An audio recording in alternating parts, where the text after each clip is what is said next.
Well, we're here to share your story. And you go by Jennfier, Dr. Geissert? How do you like to be addressed? I go by Jen. So I Jen. am a doctor of physical therapy. So Dr. Jen is appropriate, but I generally have people call me Jen. Okay. All right. Dr. Rob, it doesn't matter to me. Dr. K, Kiltz. I don't know. I take it all. It's A-okay. So Jen, tell us a little bit about yourself and how you got into this crazy carnivore world. I'd love to. First of all, thank you so much for having me and letting me share my story. It's such an honor. And I found out about the carnivore diet because I have had a lifetime of psoriasis. I was diagnosed at age 7 and I spent all of my life on and off dealing with psoriasis.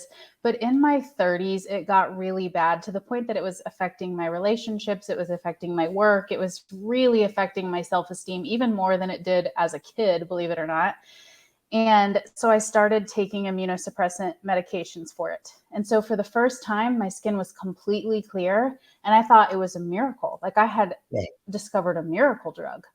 But immediately I started having tons of health problems from being immunosuppressed. So it first started with one throat infection after another.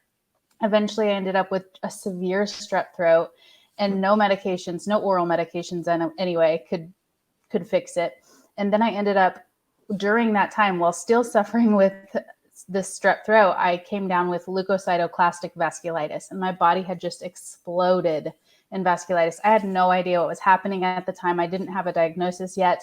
And I honestly thought I was dying. So I went to the hospital and they admitted me, not because of the vasculitis actually, but because the strep throat was so bad. So I had to stay for a few days and be on IV antibiotics. It was ertapenem to finally kick that strep throat.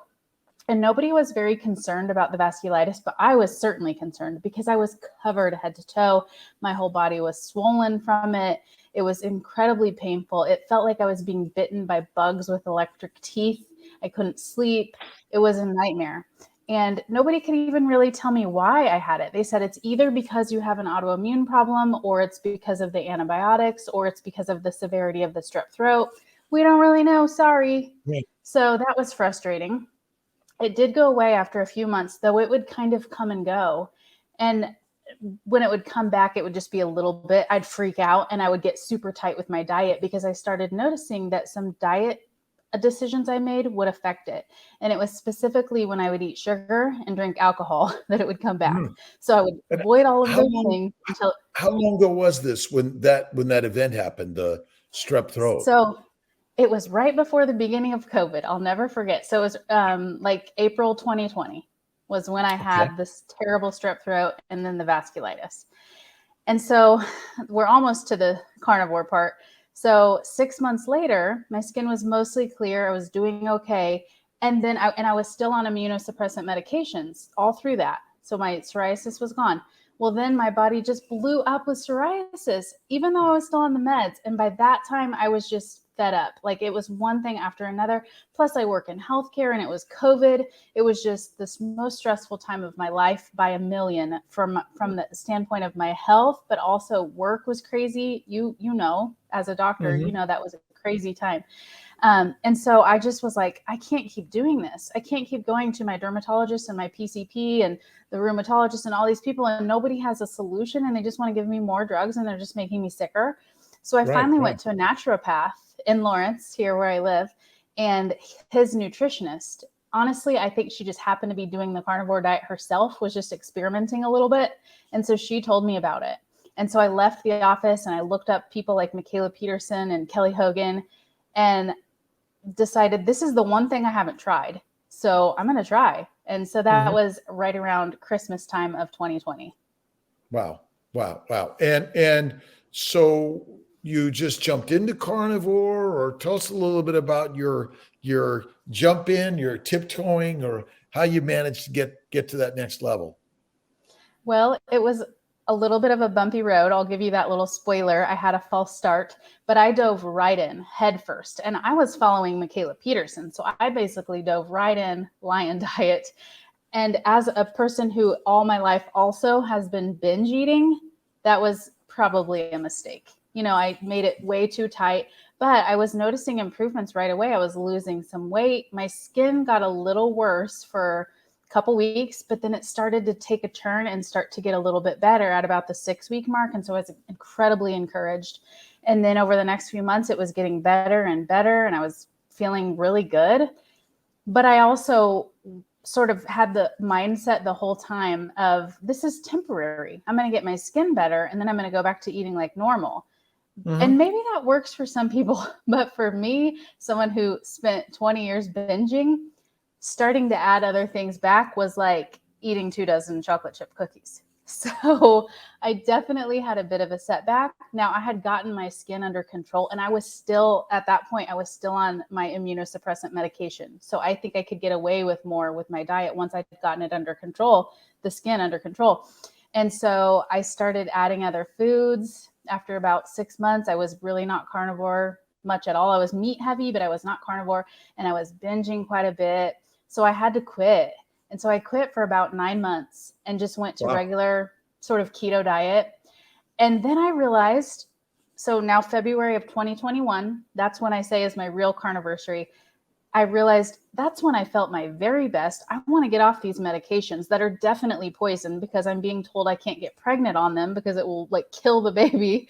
And also I don't trust that my skin's not going to get bad again. And I think I can do that as my lifestyle rather than as a temporary solution. So as of February of 2021, I've been 100% carnivore, haven't had one binge, haven't had one cheat. And I've now been off my immunosuppressant medications for about 9 months. So I'm very excited about where I am today. Wow. So psoriasis is gone. The drugs are gone.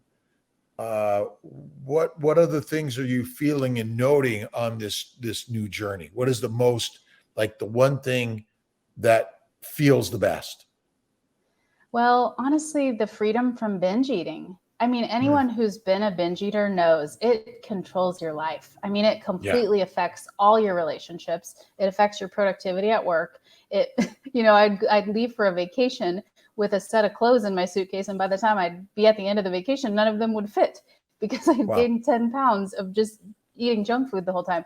And so I don't have that anymore. And that was a surprise to me, because it was basically like 4 or 5 months in, my skin is doing great. I'm feeling good. And I realized, I haven't binged in a really long time. Wow. I had no idea it would help that, but it has. And so honestly, the autoimmune healing is so important to me. And that's a message I want to spread. But the binge eating is equally important. And I feel like that's sort of my message too, is that this can be the thing that gives you freedom from binge eating after decades. What is the thing do you think caused your problems? Can you sort of say, here are the things I now know are the cause, and help share that with those that are listening and maybe suffering and experiencing the same problems? Absolutely. I think with the autoimmune condition, I think what caused that was a lifetime of, some trauma, some childhood trauma, and mixed with just a terrible diet. I grew up in a really poor household with a single mom, and all we ate was processed food. And that's what I liked anyway, but that's also what we could afford, and that's what we had. And so I think just that combination led to this outer presentation of my body trying to detoxify itself through my skin. And I guess in some ways, I'm glad for that. I'm glad that my body is capable of doing that in a way to keep me from getting sick in other ways, and also to show me and give me really clear signs of what you're putting in is not good. You've got to stop that.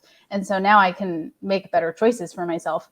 Now, the binge eating, I started binging when I was about 15, and I distinctly remember that's when I decided I wasn't skinny enough as about a freshman in high school, as I was going through puberty and things were changing, and suddenly I needed to be skinnier.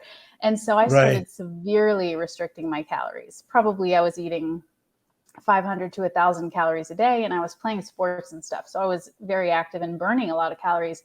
And so obviously my body couldn't maintain that. So I would restrict for a few days, and then I would just binge on candy and ice cream and whatever I had access to. And then as I got older, that got worse, because then I had money and I had time alone, right? So I could eat in secret. And so I think it started because of me restricting so tightly, but then it became a habit, and it became so many other things. It became like searching for that dopamine hit all the time, and also continuing down this roller coaster of trying to restrict to lose weight as an adult and then bouncing back. So it was just like this vicious cycle of my biology working against me and my mental health and my bad habits all working against me. So I just spent 20 years binge eating. Which is kind of our normal humanity in a sense. I mean, I'm just wondering if our sort of a normal mental attitudes or belief systems kind of put us there because we want to fit in, we want to look good, we want to succeed, and so we kind of tend to move towards what is normal, right? The eating things that aren't good for us, the alcohol, and maybe other activities. And do you think maybe that the bad habits are just so easy to be in, but learning this new thing is so powerful?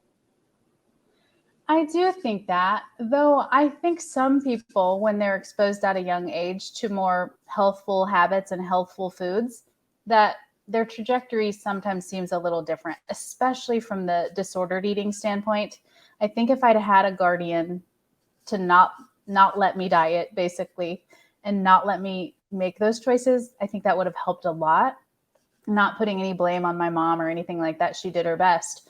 But if I had a daughter, I mean, there would be a no tolerance policy on trying to diet. And I would certainly encourage healthful foods.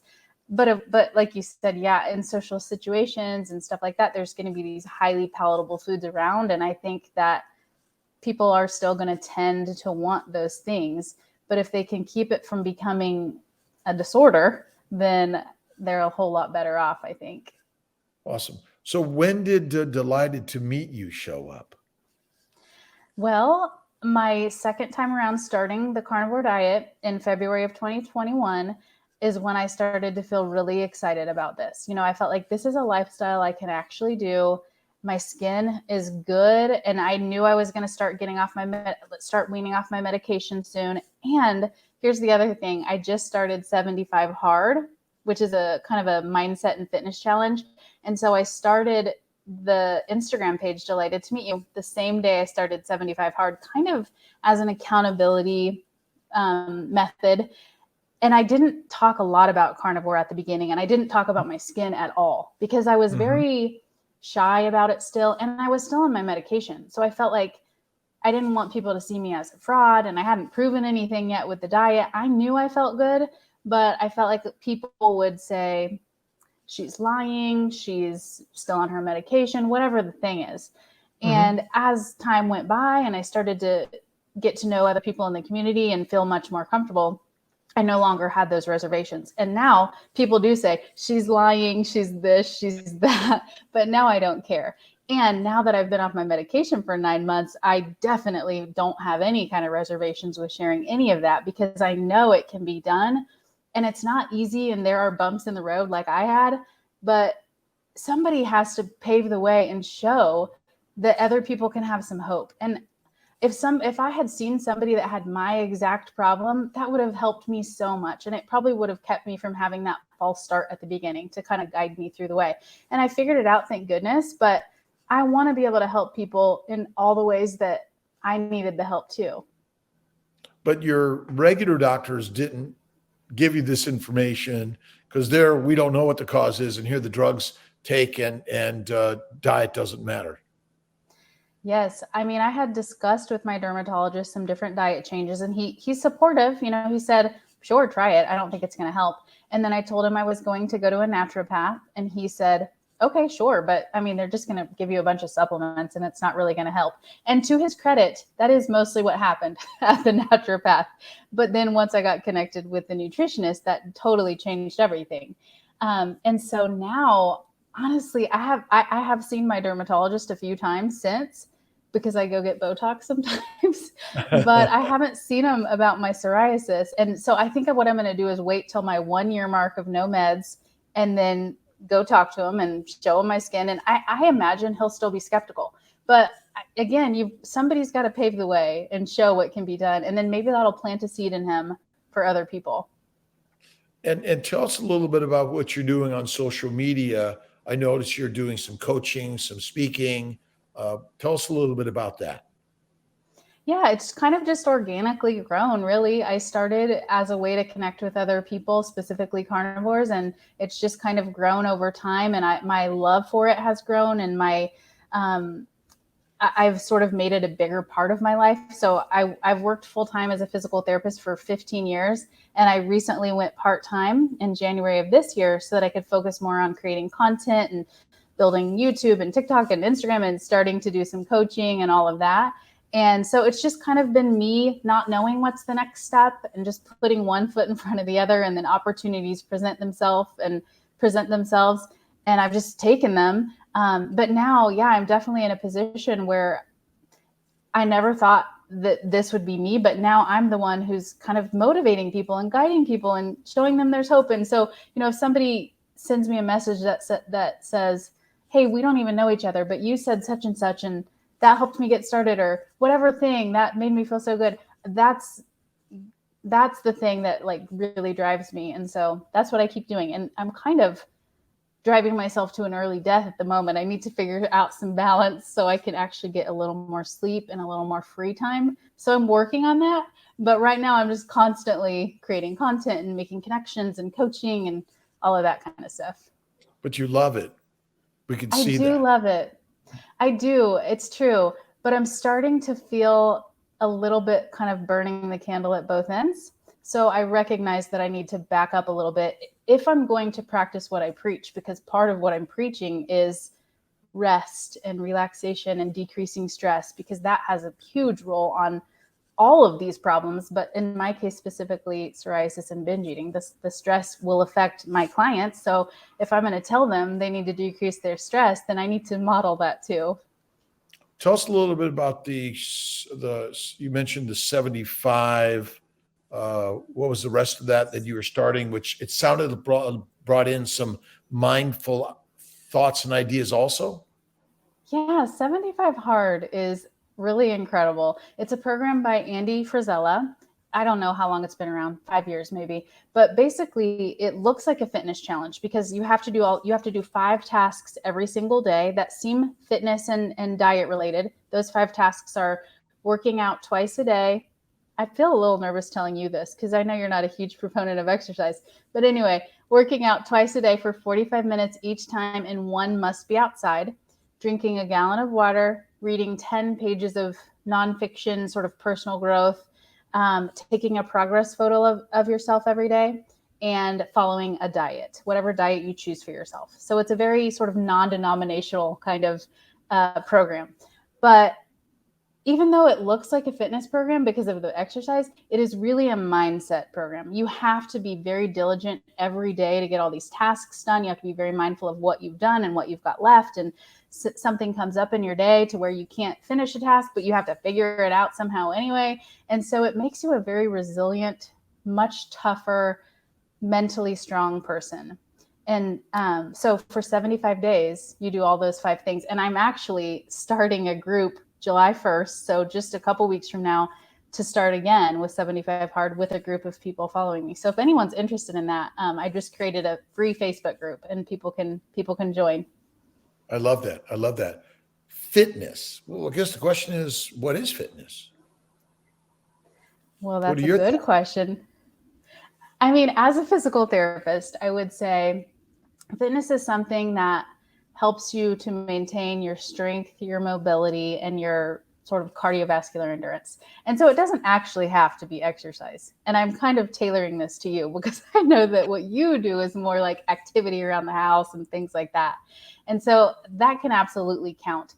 I do tend to fall in the more traditional view of fitness of like lifting weights and walking and riding your bike and doing those kinds of things. But maybe that's more because that's what I like. That's what makes me feel good. And I like to be out getting fresh air and things like that. And so something like gardening doesn't necessarily feel like exercise to me, but that does not mean it doesn't to someone else and that they can't get their activity that way. Well, I'm not against exercise. I just say it's not necessary required. This Mm, idea that exercise is what you need to do in order to be healthy and old when you're old. It's just, to me, it's the mind, and that's why I like the reading, the instilling positivity. Watching and listening to you and reading your stuff is a mindset, probably as much as anything else to me. And then the physical part, I mean, I do some light weights and I do some writing, but I don't anymore. And I used to be crazy, man, at that. But then I kind of stopped about 10, maybe more than that, 12 years ago. But then I'm kind of back into it light over the last couple of years. But I mm. do notice, and this may be the physical therapy side of things, that my joints, I cannot lift as heavy as I used to. And I feel it more. So I do my light stuff and I do my stretching and things like that. But I'm a doer, up home, work, studio, those sort of things. And getting out and doing something you enjoy, I think, is the part that I really think is so powerful and important, which is sounds like what you're doing. Yeah, I agree with everything you said. And you look like you're probably doing just fine. And I think actually the thing a lot of people miss as they begin to age is the mobility piece. Lots of people can be very consistent with lifting weights and keeping their strength up, and that is important. But if you can't get your arm over your head when you're 60, that's not good. Well, I had some problems with what is it, tendonitis, calcific tendonitis, Hmm. and I notice it, and it's like as we age, it's a beautiful thing to age because if you want to live a long time, that's called aging. Things wear down; they don't work like they did when you were teenager and 20s, Hmm. XYZ. So that's not a bad thing. I think the mobility, the stretching, the light work, the yoga, those sort of things are things that I think are Tai Chi, but just get up and do something every day and be inspired. Yeah. So tell us a little bit about your physical therapy work. How'd you get into that? And then what are you seeing in that work, integrating it, or is it different? Well, there's so many ways to take that question. So, how I got into it in the first place was I knew I wanted to be in healthcare. And I started out pre med and realized I didn't necessarily want to go to med school and go that route. I wanted to have what I thought would be a little bit more balance in my life and a little bit more one on one connection with my patients. And so that turned out to be the best choice for me. And then what I do now as a physical therapist, I've done all kinds of different things, worked in lots of different settings, but now I work in the acute care setting, which means in the hospital with patients when they're very first recovering from an illness or they've had an injury or something like that. And so let's say, for example, I might have a patient that just had a stroke yesterday. And so I'm teaching them how to sit on the side of the bed and get up and walk when they have a paralyzed side. So probably they're not walking if they have hemiplegia. But Right. anyway, teaching them how to move as best they can. Or maybe they had a car accident and they have two broken legs and now they can't bear weight on either leg. So it's like coming up with strategies to be able to get them to a wheelchair and that kind of thing. So it's a very physically demanding job, but I'm finding it very, very frustrating now that I've become carnivore and more aware of my diet because I mean, almost everyone is diabetic, almost all my patients.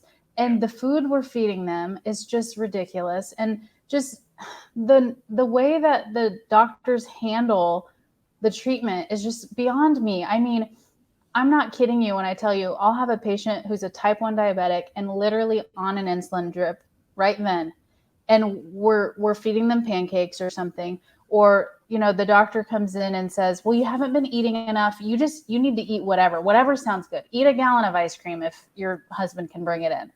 That literally happened 2 weeks ago. Yeah. Yeah. It baffles me. And then like the feeding tube food that they get is just full of dextrose basically. And then if they have a heart attack or a stroke, the only thing the cardiologist wants to know is what their LDL is, and usually it's low. And then they just prescribe statins, and it's just so sad. And we work as a team in the hospital, all the different doctors, the hospitalists, the therapists, all that. And so it's definitely not my job to be the one advising them on nutrition. And I try to sneak it in, but I don't want to overstep either. So it's pretty tough. Well, I talk about it a lot, but I have a different position, I guess. But I'm my own boss when it comes to what I do. But I see it, and so medical students, they look like they were just got eyes for they're deer in the headlights. It just doesn't make any sense, Mm-hmm. and we are essentially feeding our families, our communities, our cultures, the foods that cause us to have diseases like yourself. And I had many similar things. I had psoriasis, eczema, migraines, I had everything. And no one in medical school has ever discussed the fact that it might be your plant-based, low to no animal fat diet. Yes, absolutely. And I actually have a question for you. Lately, I have been sort of promoting the whole doctor thing just a little bit more because technically I am a doctor of You physical are a therapy. I can doctor, call myself 100%. doctor. You are a doctor.